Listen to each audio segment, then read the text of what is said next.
हाय everyone. दोस्तों, math science CTET paper second, उसमें science का एक बहुत ही इंपॉर्टेंट टॉपिक देखेंगे हम लोग, सेल। इस पे कंपलसरी आपको सवाल पूछेगा, एक से दो सवाल कंपलसरी आते हैं। इस पे बहुत फंडामेंटल टॉपिक है, तो आज हम इसको समझने की कोशिश करते हैं। इससे रिलेटेड क्वेश्चन भी देखेंगे हम लोग कि कौन से क्वेश्चन इस पे पूछे जाते हैं। दोस्तों, यहाँ पर पहले आप हल्का हल्का सेल की ये दोनों टाइप समझ लो कि दोनों टाइप क्या है। तो ये ये एनिमल सेल है,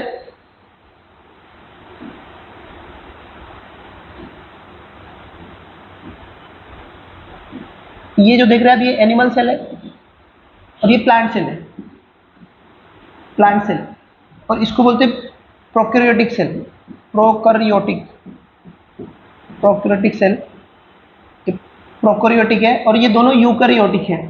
इसका जो फर्क है वो हम लोग, मैं आपको क्लासिफिकेशन में अगले लेक्चर में आराम से समझाऊंगा क्या फर्क है इसमें डिटेल में। सिर्फ आप अभी इतना देख लो कि ये जो दोनों सेल है, तो ये इनको यूकैरियोटिक सेल बोलते हैं और इसको बोलते हैं प्रोकैरियोटिक सेल। तो इसमें बेसिकली फर्क क्या है, देखो आप देख रहे हो यहाँ पर इनके अंदर ये दोनों सेल है, इनके अंदर सेल ऑर्गेनेल आपको दिखाई दे रहे होंगे, है ना। इसके अंदर भी सेल ऑर्गेनेल आपको दिखाई दे रहे होंगे पूरे के पूरे। वही सेल ऑर्गेनेल यहाँ पर एब्सेंट होते हैं, ठीक है, यहाँ पर आपको एब्सेंट दिखेंगे। ये प्राइमरी लेवल या initial level of life development है, तो ये इस तरह की सेल होती है। अब ये प्रोकैरियोटिक सेल जो है तो यूनिसेलुलर ऑर्गेनिज्म में पाए जाते हैं, और इससे रिलेटेड बहुत सारी चीज़ें हैं, हम लोग क्लासिफिकेशन में आराम से समझेंगे। अभी हमको सिर्फ इतना देखना है कि सिर्फ सेल समझनी है। तो यहाँ पर ये जो यूकैरियोटिक सेल की दोनों टाइप है, ये दोनों टाइप, तो ये एनिमल सेल और ये प्लांट सेल। ये एनिमल सेल है और ये प्लांट सेल। ये दोनों में क्या फर्क है, इसमें सिर्फ दो चीज़ों का फर्क होता है। जैसे कि एनिमल सेल और प्लांट सेल में देखो, यहाँ पर आपको सेल वॉल दिख रही होंगी, यहाँ पर ये वाली ये दिख रही है सेल वॉल, ये बाहर का जो कवच है ये दिख रही है सेल वॉल। तो ये सेल वॉल यहाँ पर एब्सेंट होती है एनिमल सेल में। आपको यहाँ पर कोई सेल वॉल नहीं दिख रही है, तो सेल वॉल आपको एब्सेंट दिखेगी। और उसके साथ साथ यहाँ पर एक दिख रहा होगा ग्रीन पिगमेंट आपको, ये वाला, इसको बोलते हैं क्लोरोप्लास्ट। क्या बोलते हैं इसको? क्लोरोप्लास्ट, जो कि क्लोरोप्लास्ट एनिमल सेल में एब्सेंट है। उसके अलावा सारी चीज़ें सेम होती है इसमें। हाँ, ये जो वैक्यूल है, ये वैक्यूल बड़े बड़े होते हैं यहाँ प्लांट सेल में। तो ऐसे तीन डिफरेंस हम देख सकते हैं एनिमल सेल में और प्लांट सेल में। देखो, ये प्रोकैरियोटिक सेल है जो जिसमें सेल ऑर्गेनेल एब्सेंट होते हैं। हम लोग इसको डिटेल में समझेंगे क्लासिफिकेशन में, अभी हम लोग उस पर जोर नहीं देते, सिर्फ आपको थोड़ा अंडरस्टैंडिंग आनी चाहिए, इसलिए मैं बता रहा हूँ आपको यहाँ पर। अब हमको देखना है कि एनिमल सेल और प्लांट सेल और उसकी डिटेल स्टडी करनी है। तो यहाँ पर ये जो एनिमल सेल है, इसमें सिर्फ सेल वॉल एब्सेंट है, जबकि यहाँ पर प्रेजेंट है। यहाँ पर क्लोरोप्लास्ट भी प्रेजेंट है, यहाँ पर एब्सेंट है। और ये जो वैक्यूल देख रहे हैं बड़े बड़े, वो यहाँ पर आपको दिखाई नहीं देंगे। तो इतना फर्क है। और उसके अलावा जो सारे ऑर्गेनेल है, सेल ऑर्गेनेल ये वाले, इसके अंदर के और इसके भी अंदर के, तो ये सब सेम होते हैं, सिर्फ तीन फर्क इनमें है। डिटेल में समझेंगे एक एक करके, मैं आपको बाद में समझा दूंगा, ठीक है। एक एक समझाता हूँ मैं आपको आराम से।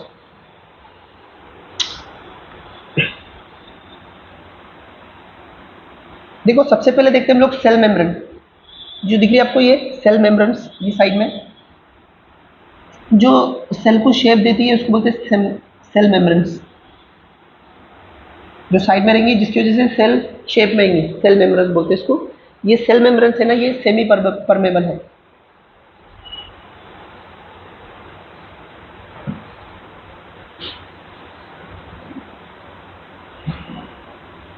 ये सेल मेम्ब्रेन इस तरह होती है। तो ये क्या दिखेंगे आपको, ये जो सेल मेम्ब्रेन है, ये बहुत बहुत थीन एक लेयर होती है, थीन बहुत थीन लेयर होती है, जो कि एनिमल और प्लांट सेल दोनों में होती है। तो ये जो इसको बोलते हैं मेम्ब्रेन्स, सेल मेम्ब्रेन्स, ये सेमी परमेबल है। सेमी परमेबल है कि इसमें सेल के अंदर मतलब यहाँ से कुछ सिलेक्टेड चीज़ें ही अंदर जाती हैं, सारी की सारी चीज़ें अंदर नहीं जाती। जो बहुत सारे वेस्टेज है या फिर जो पैथोजन है या माइक्रोब्स है, वो अंदर नहीं आ पाते। या फिर हमारे खाने के साथ आने वाले जो ज़रूरी गैर ज़रूरी चीज़ें वो अंदर नहीं आ पाती। हाँ, ज़रूरी चीज़ें अंदर आ जाती। तो इसलिए जो मेम्ब्रेन है ना, ये सेमी परमेबल है, याद रखो। सेमी मतलब सारी की सारी चीज़ें अंदर जाती ऐसा नहीं है, सिलेक्टेड चीज़ें ही अंदर जाती और सिलेक्टेड चीज़ें ही बाहर आती। तो इसको सेल मेम्ब्रेन बोलते हैं। और दूसरा काम है इसका, ये क्या करता, सेल मेम्ब्रेन जो सेल है उसको शेप देने का काम करेगा। पहले तो ये क्या करेगा, उसको शेप देगा, और जो जो यहाँ से जो ट्रांसपोर्टेशन होगा, कुछ चीज़ें अंदर जाएंगी या कुछ बाहर आएंगी, तो वो सारी चीज़ों को परमिट नहीं करेगा, सिलेक्टेड चीज़ें ही अंदर बाहर जा सकती, तो इसलिए इसको बोलते हैं सेमी परमेबल। तो दो ही चीज़ें याद रखनी है आपको, एक तो सेल को शेप देगा, और दूसरा ये क्या करेगा, सिलेक्टेड चीज़ों की एंट्री देगा और कुछ सिलेक्टेड को रोक के रखेगा, सेमी परमेबल बोलते हैं इसको। ठीक है, ये दोनों एनिमल और प्लांट सेल में दोनों में मौजूद है। उसके बाद में अगला हमारा जो ऑर्गेनेल है वो है साइटोप्लाज्म।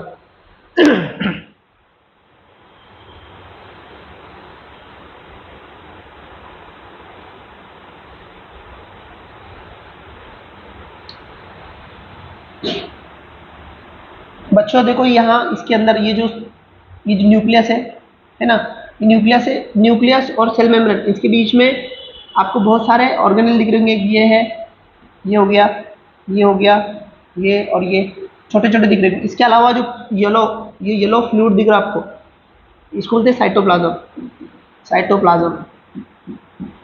साइटोप्लाज्म क्या रहता है, एक जेली लाइक लिक्विड है ना, ये क्या है, जेली लाइक लिक्विड है। ठीक है, ये लिक्विड है, ये क्या करता है, इसमें सेलुलर जितने भी प्रोसेस है उसको सपोर्ट करने के लिए बहुत अहम इसका रोल है। किसका, साइटोप्लाज्म का।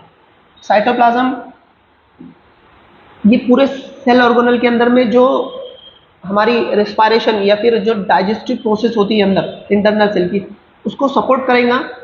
ठीक है, और दूसरी बात, ये जो आपको अलग अलग ऑर्गेनेल दिख रहे होंगे, ये सब इनको एक प्लेस अवेलेबल करा के देगा ताकि वो अपनी जो बायोलॉजिकल एक्टिविटी परफॉर्म कर सके।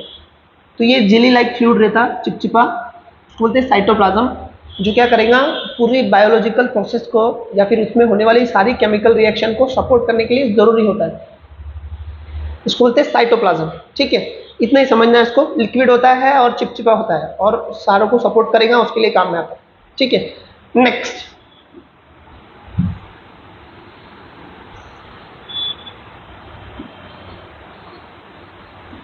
दूसरा देखते हैं हम लोग, यहां पर माइटोकॉन्ड्रिया,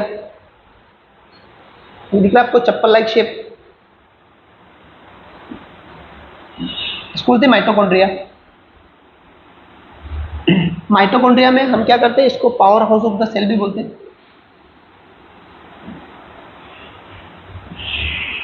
इसको पावर हाउस ऑफ सेल भी बोलेंगे, पावर हाउस ऑफ सेल, क्योंकि यहाँ पर हम लोग क्या करते हैं, रिस्पायरेशन की हमारी प्रोसेस मुकम्मल करते हैं, कंप्लीट करते हैं। यहाँ पर रिस्पायरेशन की जो हमारी प्रोसेस है ना, वो मुकम्मल होती है। हम क्या करते हैं, खाना खाते तो कार्बोहाइड्रेट साथ में खा लेते हैं, कार्बोहाइड्रेट प्लस ऑक्सीजन लेते हैं तो CO2, इसके अंदर यहाँ पर एक रिएक्शन होती है यहाँ पर, और इससे हमें क्या तैयार होती है, एनर्जी, या फिर एनर्जी, इसको एनर्जी बोलेंगे, एनर्जी, या फिर इसको कार्बोहाइड्रेट बोलेंगे, सिंपल फॉर्म ऑफ कार्बोहाइड्रेट बोलेंगे, या आप ATP भी बोल सकते हैं।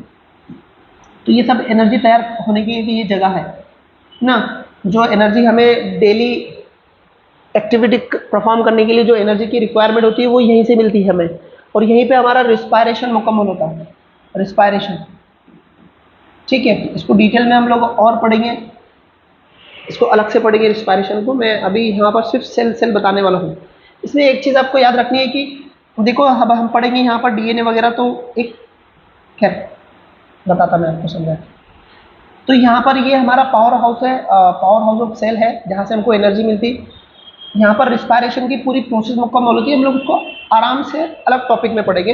अभी सिर्फ हम सेल ऑर्गेनेल के बारे में समझ रहे हैं एक एक करके। ठीक है, उसके बाद आप देखेंगे यहाँ पर आपको दिखाई देगा, यहाँ पर ये वाला, इसको बोलेंगे हम लोग एंडोप्लाज्मिक रेटिकुलम, है ना, ये वाला इसको बोलते हैं एंडोप्लाज्मिक रेटिकुलम, ये वाला जो कि न्यूक्लियस को लगा हुआ रहता है, जुड़ के लगा हुआ रहता है ऐसा। ठीक है, इसको एंडोप्लाज्मिक रेटिकुलम बोलेंगे। इसके अंदर में आप सफ़ेद सफ़ेद डॉट दिख रहे हैं, जो कि सफ़ेद सफ़ेद नहीं होते, ब्लैक होते हैं। यहाँ पर ऐसे ब्लैक ब्लैक डॉट दिखेंगे आप, ऐसे black black dot.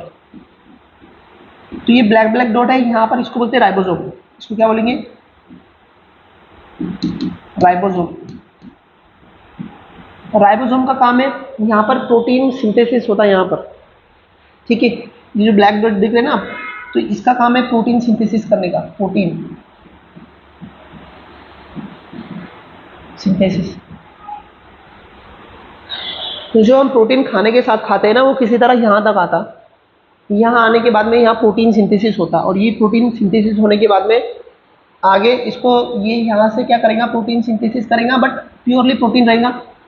Protein synthesis होने के बाद में वो क्या करेगा, यहाँ से ये जो पाइप दिख रहे, यहाँ से धीरे धीरे क्या करेगा, ये पाइप के जरिए उसको आगे ट्रांसफर करेगा। तो वो कहाँ जाएगा, यहाँ पर ये गोल्जी कॉम्प्लेक्स के पास जाएगा, ये गोल्जी कॉम्प्लेक्स में आएगा, मतलब ये वाला। अब ये गोल्जी एपरेटस, ये गोल्जी कॉम्प्लेक्स क्या करेगा, उसमें जो प्रोटीन यहाँ पर सिंथेसिस किया गया है राइबोसोम के जरिए प्रोटीन, इसमें क्या करेगा, लिपिड ऐड करेगा, लिपिड ऐड करेगा। और फिर बाद में जितने भी सेल की जो ऑर्गेनेल, सेल मेम्ब्रेन्स, जो सारी चीज़ें आप देख रहे हैं ना, उनको मतलब उनकी मसल या फिर उनका जो फिगर है वो बनाने के लिए मदद करेगा। अल्टीमेटली हमारी पूरी बॉडी फिर यहीं से बनती है, हमारी सारी मसल्स यहीं से बनती हैं, ठीक है।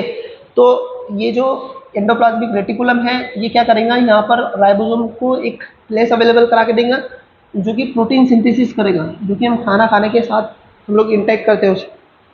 वो प्रोटीन सिंथेसिस करेगा और उसको ट्रांसफर करेगा गोल्जी कॉम्प्लेक्स के पास में। यहाँ से ये क्या करेगा, ट्रांसफर होकर इसके पास आएगा। फिर गोल्जी कॉम्प्लेक्स क्या करेगा, उसमें लिपिड ऐड करेगा, और फिर उसको जो हमारी बॉडी है या फिर सेल के जो अलग अलग पार्ट है उनको प्रोटीन सप्लाई करेगा, उनका फॉर्मेशन के लिए मदद करेगा। ये गोल्जी कॉम्प्लेक्स का काम है। इसके अलावा एक दो और इम्पोर्टेंट ऑर्गेनेल्स है,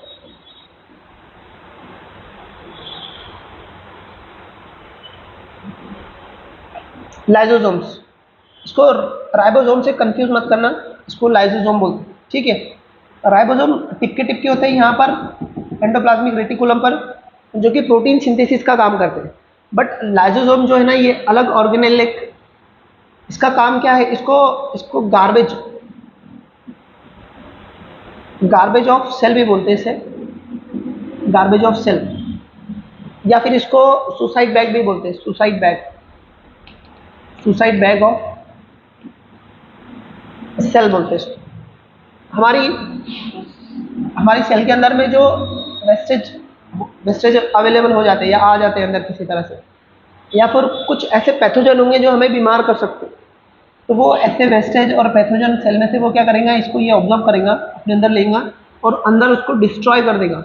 लाइसोसोम जो सेल के अंदर में वेस्टेज है ना, उनको यहाँ पर वो डैमेज करता है, इसलिए इसको गार्बेज बैग भी बोलते हैं, गार्बेज ऑफ सेल बोलते हैं। मतलब सेल का जो कचरा कूड़ा है ना, वो यहाँ जमा होगा, और उसके अंदर में बहुत ही एसिडिक एंजाइम रहते हैं, वो इसको क्या करेंगे, अंदर डाइजेस्ट कर लेते हैं। मतलब जो वेस्ट पड़ा है हमारे सेल के अंदर में, वेस्ट या फिर कुछ ऐसे पैथोजन है जो बीमार कर सकते हैं, वो इसको एब्जॉर्ब करेगा और क्या करेगा, उसको अंदर ख़त्म कर देगा, या फिर पूरा कचरा जमा करेगा और उसको यहाँ पर ख़त्म करेगा, इसलिए इसको गार्बेज ऑफ सेल भी बोलते हैं। अब इसमें बहुत स्ट्रॉन्ग एसिडिक एंजाइम रहते हैं, अगर ये फूट गया, किसी तरह लीकेज हो गया, तो वो क्या करेगा, पूरी सेल को डैमेज कर देता है, यानी पूरी सेल उससे मर जाती है। तो इसलिए इसको क्या बोलते हैं, सुसाइड बैग भी बोलते हैं इसको। उसके साथ साथ यहाँ पर जो सेलुलर डाइजेशन का पूछेंगे, आपको पूछेगा कि सेलुलर डाइजेशन कहाँ होता, तो यहीं पे होता। सेलुलर डाइजेशन इसके अंदर ही होता, लाइसोसोम के अंदर में। तो याद रखो, यूजुअली सवाल पूछे जाते हैं इसमें, ठीक है। ये हो गया, यहाँ से सारी इंपॉर्टेंट चीज़ें देख ली हमने। अब थोड़ा सा अंदर जाते हैं, न्यूक्लियस के अंदर जाते हैं। ये दिख रहा होगा आपको न्यूक्लियस, यहाँ पर बड़ा करके देखेंगे, ये वाला इसको बोलते हैं न्यूक्लियस। ये न्यूक्लियस है। न्यूक्लियस के अंदर में आप देखेंगे तो इसको न्यूक्लियोलस भी, अंदर एक और न्यूक्लियस आता है जिसको न्यूक्लियोलस बोलते हैं। ये ऊपर का न्यूक्लियस है और अंदर एक न्यूक्लियोलस आता है, ठीक है। अब यही न्यूक्लियस के अंदर में न्यूक्लिक एसिड आता, न्यूक्लिक एसिड इसके अंदर में आएगा, न्यूक्लिक एसिड के अंदर आते हैं क्रोमोसोम, क्रोमोसोम जो आपको धागे की तरह दिखेंगे, क्रोमोसोम धागों की तरह दिखेंगे क्रोमोसोम।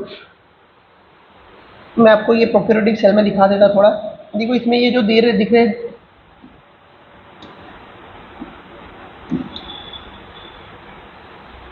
ठीक है, ये दिख रहे आपको जो प्रोकैरियोटिक सेल है, इसके अंदर में जो धागे टाइप दिख रहे ना, ये तो ये क्या है, क्रोमोसोम है, जो कि इसमें न्यूक्लियस एब्सेंट होने की वजह से पूरे सेल के अंदर में किधर भी घूमते फिरते हैं। तो यहाँ पर वैसा नहीं है, यहाँ पर ये सब इसके अंदर ही रहेंगे।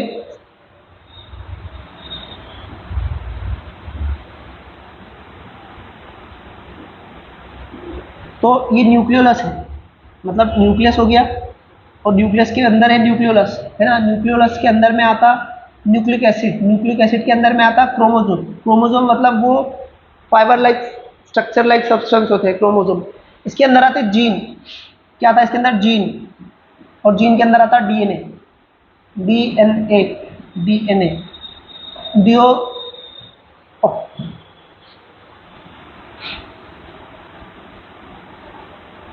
DNA, deoxyribo nucleic acid, DNA, ठीक है। अब ये डीएनए जेनेटिकल मटेरियल होता है, जेनेटिकल मटेरियल जो मतलब माँ बाप से अपने बच्चों में जो कैरेक्टर ट्रांसमिट करने का काम डीएनए करता है, ठीक है। ये डीएनए ही डिसाइड करेगा कि माँ बाप की औलाद किस तरह रहेगी। तो ये genetical material one generation to another generation transfer करने का काम डीएनए में से होता है, ठीक है। डीएनए का स्ट्रक्चर डिटेल में है, वो हमें पूछता नहीं है, तो हम लोग जा नहीं रहे उसमें, ठीक है। हमें बहुत बेसिक बेसिक चीज़ें पूछना। एक बार और कुछ चीज़ें समझा देता मैं आपको। देखो बच्चों, यहाँ पर सेल मेम्ब्रेन्स है ना, ये सेल मेम्ब्रेन्स है, ये वाली सेल मेम्ब्रेन्स जो कि सेमी परमेबल एक थीन लेयर होती है, ठीक है। इसके अंदर में ये न्यूक्लियस है और न्यूक्लियस के अंदर साइटोप्लाज्म में घूम रहे बहुत सारे ऑर्गेनेल्स, तो मैंने कुछ सिलेक्टेड आपको बताया उसमें से। और ये न्यूक्लियस है, न्यूक्लियस का काम क्या है वो भी समझे आप। अब ये जितने भी जो सेल ऑर्गेनेल है, इसके अंदर में जितने भी आप ऑर्गेनेल देख रहे होंगे अंदर अलग अलग, जैसे ये एंडोप्लाज्मिक रेटिकुलम, लाइजोसोम्स, माइटोकॉन्ड्रिया, है ना, गोल्गी कॉम्प्लेक्स, ये सारी चीज़ें हमने देखी। अब ये सारी चीज़ें जो है तो सबको एक अंदर सेल मेम्ब्रेन है सब, जैसे न्यूक्लियस को भी एक सेल मेम्ब्रेन है, सॉरी ये न्यूक्लियस है, इसको भी एक मेम्ब्रेन है जिसको न्यूक्लिक मेम्ब्रेन बोलते हैं, है ना। एंडोप्लाज्मिक रेटिकुलम की अपनी एक मेम्ब्रेन है, माइटोकॉन्ड्रिया को भी अपनी मेम्ब्रेन है, सबको अपनी अपनी मेम्ब्रेन है। जैसे सेल को है वैसे हर चीज़ को यहाँ पे मेम्ब्रेन है, पहली बात। दूसरी बात, जैसे डीएनए आपको अंदर दिख रहा होगा, इसके अंदर में डीएनए दिख रहा, किसके अंदर में, न्यूक्लियस के अंदर डीएनए दिख रहा होगा, वैसे ही बाहर जो माइटोकॉन्ड्रिया ये वाला चप्पल लाइक, तो इसके अंदर भी इसका खुद का डीएनए होता है, डीएनए, ठीक है। तो असल में डीएनए तो न्यूक्लियस के अंदर ही आता है, ये बात सही है, बट जो माइटोकॉन्ड्रिया है इसका अपना डीएनए होता है, उसके अंदर में डीएनए होता है। अब वो उसकी क्या फंक्शन है वो उतना डिटेल हमें पूछते नहीं है, जितना हमें पूछता है उतना देखना है। तो ये सारे सेल ऑर्गेनेल और उनके फंक्शन हमने देखे, किसके, एनिमल सेल के। अब प्लांट सेल में जो दो फर्क थे वो देख लेते हैं, ठीक है। यहाँ पर देखो ये सारे सेल ऑर्गेनेल तो हमने देख चुके हैं। अब थोड़ा सा क्या करते हैं, इसकी दो बची चीजों पे बात करते हैं जो कि एनिमल सेल में एब्सेंट है और प्लांट सेल में प्रेजेंट है। पहला तो आपके सामने है जिसको बोलते हैं सेल वॉल, है ना, इसको बोलते हैं सेल वॉल। ये क्या है, सेल वॉल। सेल वॉल सिर्फ प्लांट सेल में ही है, एनिमल सेल में अवेलेबल नहीं है, ठीक है। तो ये सेल वॉल क्या करेगी, ये प्लांट को स्पेसिफिक शेप देने की कोशिश करेगी। प्लांट को क्या करेंगी, स्पेसिफिक शेप देने की कोशिश करेगी, शेप, और बाहर के जो अटैक है उससे प्रोटेक्ट करने का काम करेगी। जो भी एक्सटर्नल असॉल्ट अगर प्लांट्स पे होता है तो उसको प्रिवेंट करने के लिए सेल वॉल काम में आती है, ठीक है। पहला स्पेसिफिक शेप देंगी और एक्सटर्नल असॉल्ट को प्रिवेंट करने के लिए काम आएंगी, ये दो काम याद रखो। और ये सेल वॉल बनी रहेंगी सेल्यूलॉज वो रहते हैं जो हम डाइजेस्ट नहीं कर सकते, मतलब हमारी बॉडी, ह्यूमन की बॉडी उसे डाइजेस्ट नहीं कर सकती, तो ये उसके बने होते हैं सेल्यूलाज के, सेल वॉल।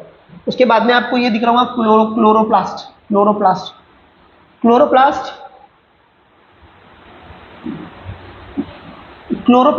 जो है, तो इसके अंदर क्लोरोप्लास्ट है, इसके अंदर फोटोसिंथेसिस होता, क्या होता, photosynthesis.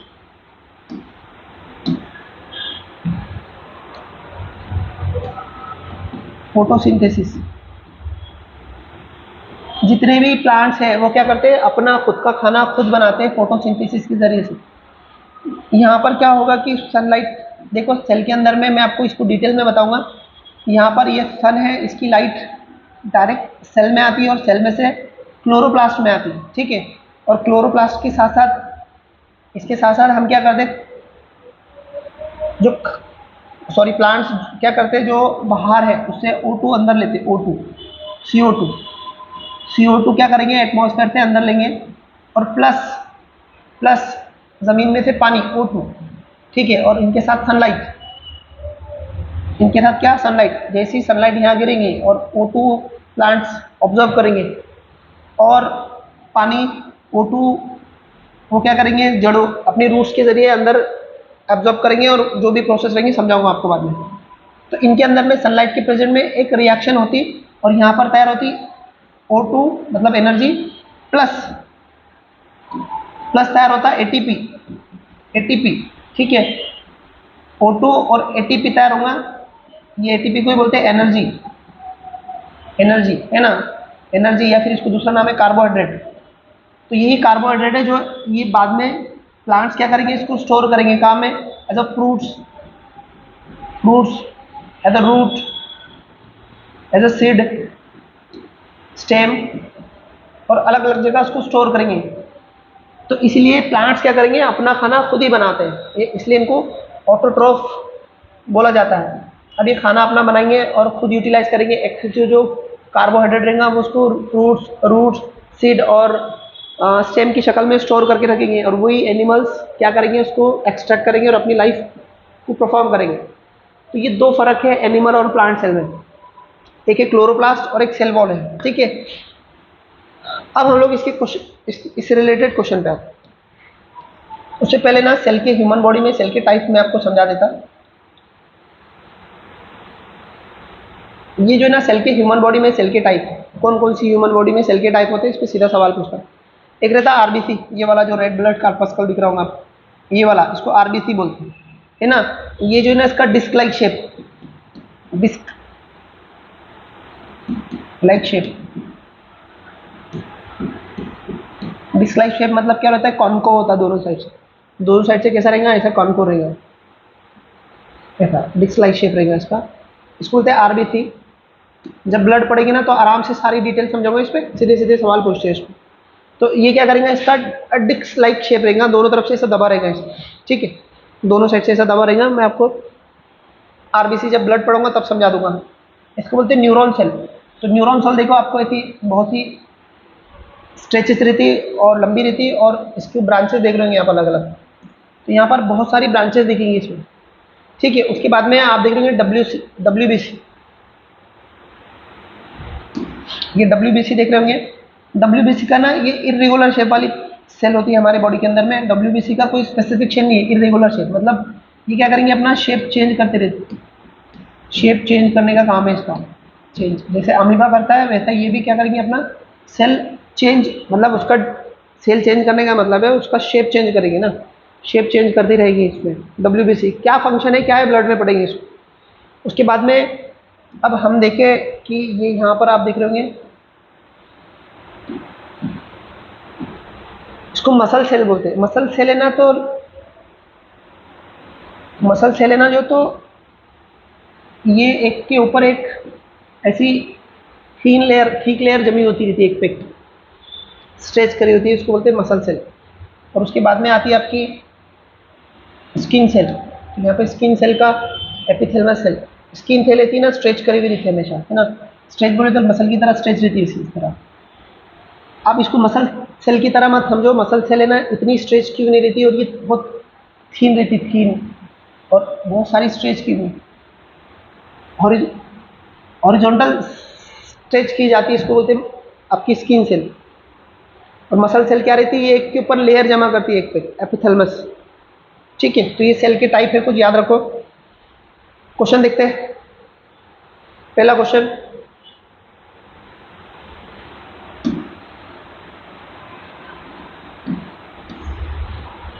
which of the following statement about the cell is correct? कौन सा स्टेटमेंट करेक्ट है, पहचानना है हमें। पहला है mitochondria is a jelly like substance. देखो जेली लाइक सब्सटेंस क्या है, हमने देखा अभी थोड़ी देर पहले। इसको बोलते हैं माइटोकॉन्ड्रिया, नहीं बोलते इसको, साइटोप्लाज्म बोलते हैं, साइटोप्लाज्म।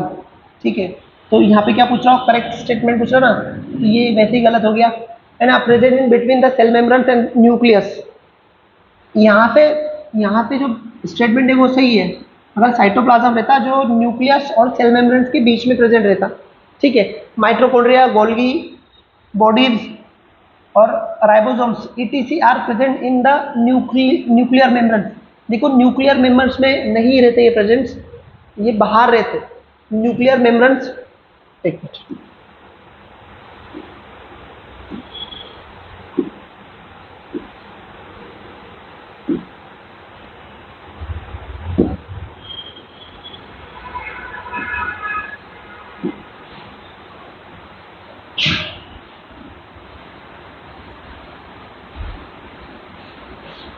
क्वेश्चन क्या है कि जो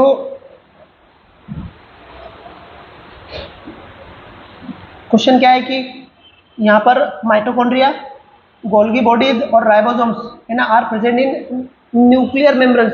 तो न्यूक्लियर मेम्ब्रेन्स ये है, ये न्यूक्लियर है और उसकी ये न्यूक्लियर है, और इसकी ये मेम्ब्रेन्स दिख रही है आपको ब्लू कलर में, ये है। तो इसके अंदर प्रेजेंट रहते हैं, ऐसा बिल्कुल नहीं है ये बाहर प्रेजेंट रहते हैं ना। न्यूक्लियस को लगकर अगर कोई रहेंगे तो उसको बोलेंगे राइबोसोम्स। राइबोसोम्स है ना न्यूक्लियर मेम्ब्रेन्स को लगकर दिखते हैं, ये काले काले डॉट दिखेंगे आपको यहाँ पर। ठीक है, तो वो राइबोसोम रहते हैं। माइटोकॉन्ड्रिया, ये गोल्गी कॉम्प्लेक्स, ये तो बाहर है, उसके बाहर है, तो ये भी स्टेटमेंट क्या हो गया, ये गलत हो गया। उसके बाद में nuclear membranes surrounding the nucleus is porous allow the movable materials. तो ये वही बोल रहा है कि ये जो न्यूक्लियर मेम्ब्रेन्स है ना ये पोरस रहती है। पोरस मतलब उसमें छेद रहते, पोरोसिटी रहती, ताकि कुछ ज़रूरी चीज़ें, कुछ ज़रूरी मटेरियल अंदर जा सके। तो हाँ, ये तो ज़रूरी चीज़ें अंदर जाने के लिए इसमें पोरोसिटी रहती, हाँ ये बात सही है। जब भी तो वहाँ पर अंदर जो न्यूट्रिशन वगैरह है या फिर जो भी ज़रूरी एंजाइम्स वगैरह है वो अंदर जाते बराबर। या फिर बहुत बार होता डीएनए क्या करता, आरएनए को बाहर भेजता प्रोटीन सिंथेसिस के लिए राइबोसोम्स के पास में, तो उसके अंदर में जाना आना चालू रहता है और वो पोरोसिटी की वजह से होता है, इसलिए ये बात स्टेटमेंट बिल्कुल सही है। Nuclear membranes is made up to thread like structure called chromosomes. तो क्या बोल रहा हूँ, न्यूक्लियर मेम्ब्रेन्स इज मेड, तो न्यूक्लियर मेम्ब्रेन्स है ना क्रोमोसोम से बनी हुई रहती, ये गलत है। आंसर पहला वाला सही है। अगला क्वेश्चन देखिए,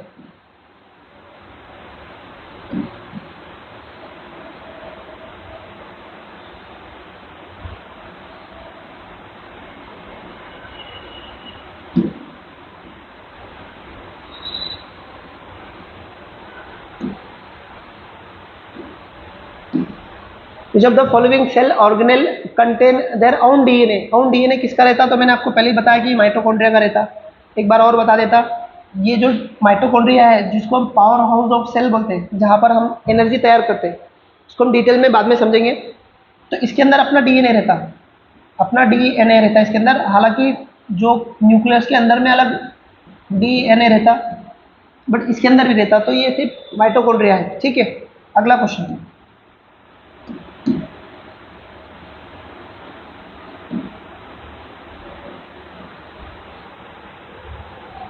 which of the following statement about cell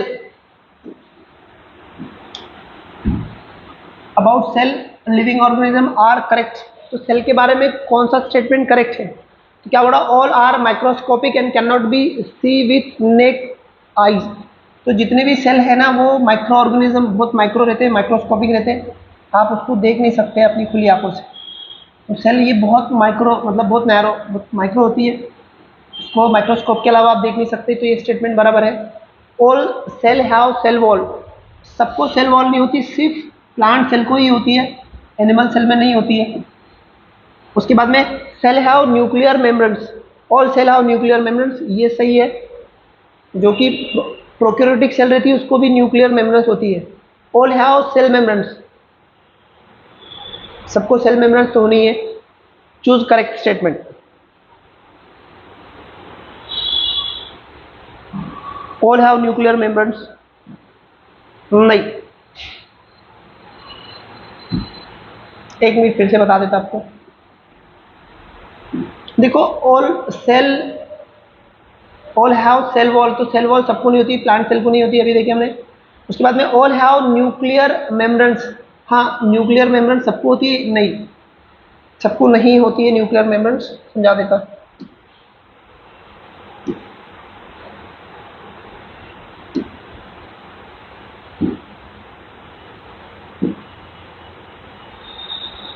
देखो बच्चों, ये 3 टाइप के सेल मैं आपको पहले बता चुका हूँ, है ना। ये दोनों प्रोक्यूरेटिक सेल में आते, ये दोनों सॉरी यूकैरियोटिक सेल में आते हैं। यूकैरियोटिक सेल क्लासिफिकेशन में और डिटेल में अच्छे से समझाऊंगा। और ये वाला आता prokaryotic cell, prokaryotic prokaryotic cell, जो मैं स्टार्ट में बताया आपको। तो जो प्रोक्यूरेटिक सेल है ना, इसमें न्यूक्लियस ही नहीं होता है, तो न्यूक्लियस मेम्ब्रेन होने का सवाल ही नहीं उठता, मतलब उसमें न्यूक्लियस है ही नहीं। ये जो आप देख रहे हैं ना, ये वाली, तो इसमें न्यूक्लियस होता ही नहीं है, तो इसमें न्यूक्लियस मेम्ब्रेन होने का सवाल ही नहीं होता। आपको जो पिंक कलर में दिख रहा है, इसको बोलते हैं क्रोमोसोम। क्रोमोसोम खुले तौर पर पूरे सेल में घूमते रहते हैं, वो कुछ स्पेसिफिकली न्यूक्लियर सेल में अवेलेबल रहते हैं, ऐसा बिल्कुल नहीं है। वो सबके सब पूरे सेल में घूमते रहते हैं, तो ये स्टेटमेंट भी गलत हो गया। ऑल सेल हैव हम बोल नहीं सकते ना कि सारे के सारे सेल में क्या है, all cell have cell, sorry all cell have nuclear membrane. इसमें न्यूक्लियर नहीं है, तो फिर न्यूक्लियर मेम्ब्रेन कहाँ से आएगा, इसलिए ये स्टेटमेंट भी क्या है, ये गलत। ऑल हैव सेल मेम्ब्रेन्स, हाँ सबको सेल मेम्ब्रेन्स आता है। प्लांट सेल है, इसमें भी सेल मेम्ब्रेन्स दिखेगा आपको, इसमें भी दिखेगा और इसमें भी दिखेगा। हर तरह की सेल में सेल मेम्ब्रेन्स होना ही है, वरना सेल को शेप नहीं आएगा। तो इसमें से क्या बोल रहा हूँ, चूज करेक्ट। तो आपका पहले बीच की ए और डी सही है, सिर्फ ए और डी, तो 2 नंबर का आंसर सही है। ठीक है, अगले क्वेश्चन की तरफ बढ़ते हैं।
नेक्स्ट क्वेश्चन देखते हैं अभी, चलो।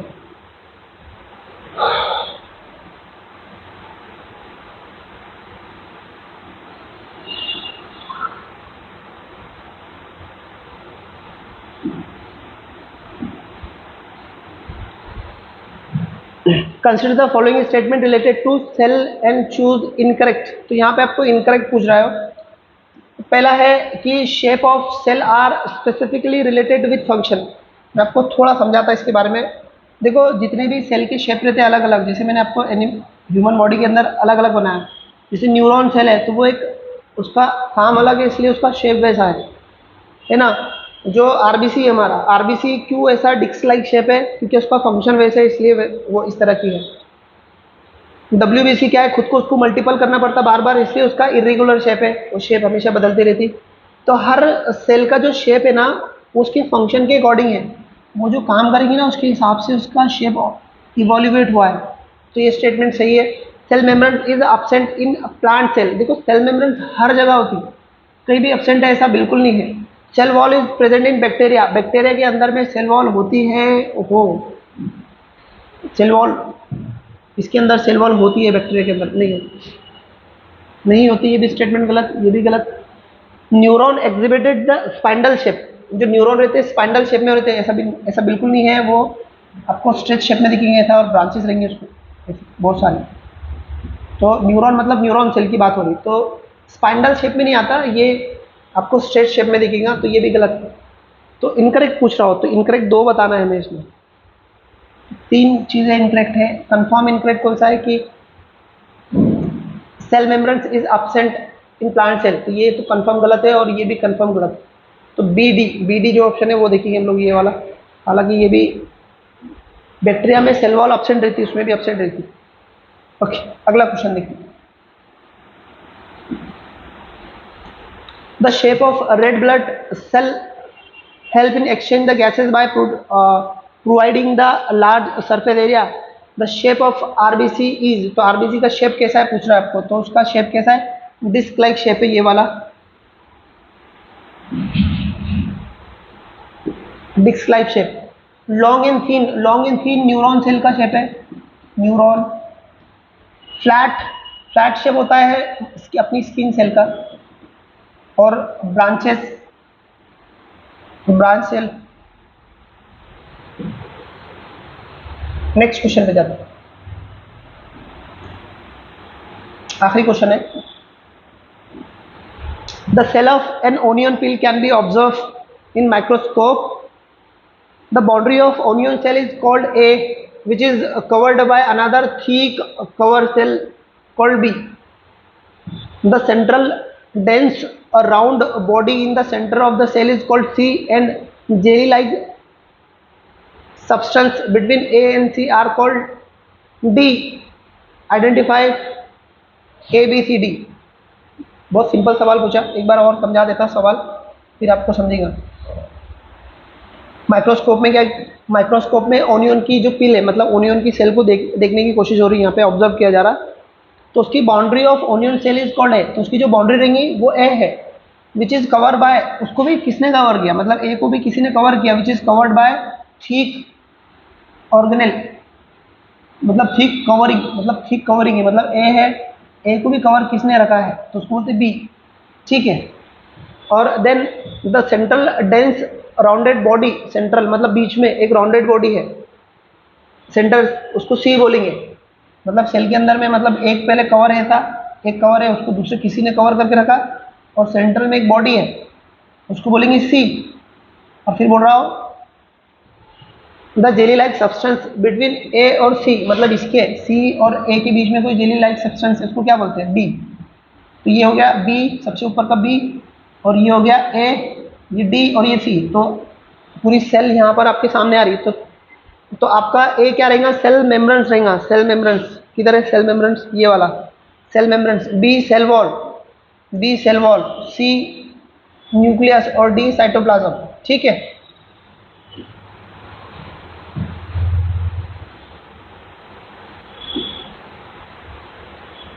प्लांट सेल के बारे में बात कर रहा,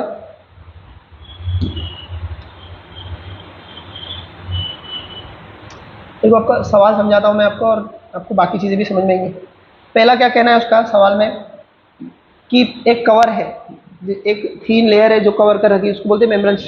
ये यहाँ पर एक मेम्ब्रेन्स, ये वाली एक मेम्ब्रेन्स है, और उसके ऊपर भी एक थिक कोटेड लेयर है, तो ये बोलेंगे इसको सेल वॉल, तो ये होगी सेल वॉल, सेल वॉल। और अब बोल रहा हूँ कि अंदर बीच में एक राउंडेड, एक सेंटर में एक राउंडेड शेप है, तो उसको बोलता है सी, तो ये हो गया न्यूक्लियस।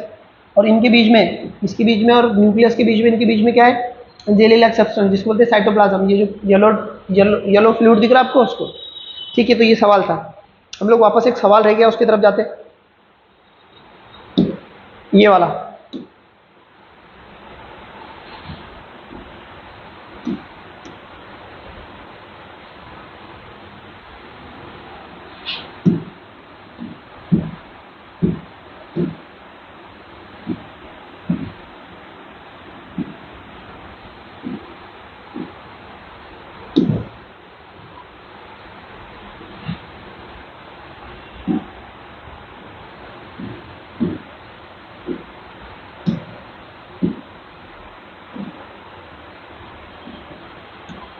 ठीक है, एक लास्ट क्वेश्चन बचा ये वाला, यहाँ बोला which of the following is, which of the following represent the correct set of cell and their shape, human being.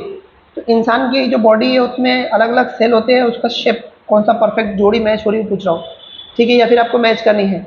तो जो नर्व सेल रहती वो क्या रहती, लॉन्ग रहती और ब्रांचेज रहती उसमें, तो ये वाला उसका ऑप्शन है, नर्व सेल, ठीक है। ये वाला लॉन्ग और ब्रांचेज रहती, मैंने आपको स्टार्ट में दिखाया, एक बार और दिखा देता। रेड ब्लड रहती ना, उसका डिस्क लाइक शेप रहता, तो ये बराबर है यहाँ पर। व्हाइट ब्लड सेल WBC में ये इरेगुलर शेप रहता है, इसका सेल शेप चेंज करने का काम ही करते रहता हमेशा, तो ये आंसर मसल सेल कौन सी रहेंगी? Long and thin, flat shape muscle रहती है, और लॉन्ग और थीन रहती है, पतली, लॉन्ग और थीन आपकी स्किन सेल रहती है। अब ये सेल के अलग अलग टाइप उनके फंक्शन की वजह से है ना। ये यहाँ जो हमने देखे, ये वाला जो सेल के जो अलग अलग टाइप है ना, वो उसकी फंक्शन की वजह से है।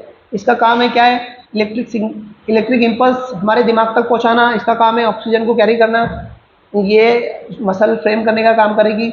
उसके बाद में इसका काम, WBC का काम है जो हमारी बॉडी के अंदर इम्यूनिटी या फिर पैथोजन आते हैं उनसे लड़ने का काम है उनका। तो इनके शेप उनके काम की वजह से अलग अलग, ठीक है।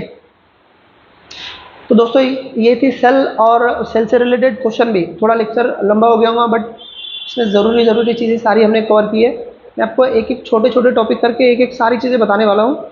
हम लोग इसका क्लासिफिकेशन पढ़ेंगे अगले लेक्चर में, और उससे रिलेटेड क्वेश्चन भी देखेंगे उसमें। तब तक के लिए आप ये वीडियो को शेयर कीजिए और चैनल को भी थोड़ा सब्सक्राइब कीजिए। मिलते हैं हम लोग नेक्स्ट वीडियो में। हाँ, ज़रूरी सोचना कि हमारी बैचेस जो भी ज्वाइन करना चाहते हैं, तो ऑनलाइन ऑफलाइन दोनों बैचेस स्टार्ट हो चुकी है सीटेट की, है ना। जो सीटेट हमारा सीटेट जो 2024 है जनवरी में, उसकी पेपर फर्स्ट और पेपर सेकंड दोनों की बैचें ऑनलाइन भी है और ऑफलाइन भी है। तो जो भी इंटरेस्टेड है ज्वाइन करने के लिए, थंबनेल में या फिर आपको डिस्क्रिप्शन में कॉन्टैक्ट डिटेल मिलेगी, प्लीज़ कॉन्टैक्ट कीजिए। मिलते हैं नेक्स्ट वीडियो में, तब तक के लिए इजाज़त दो, बाय बाय।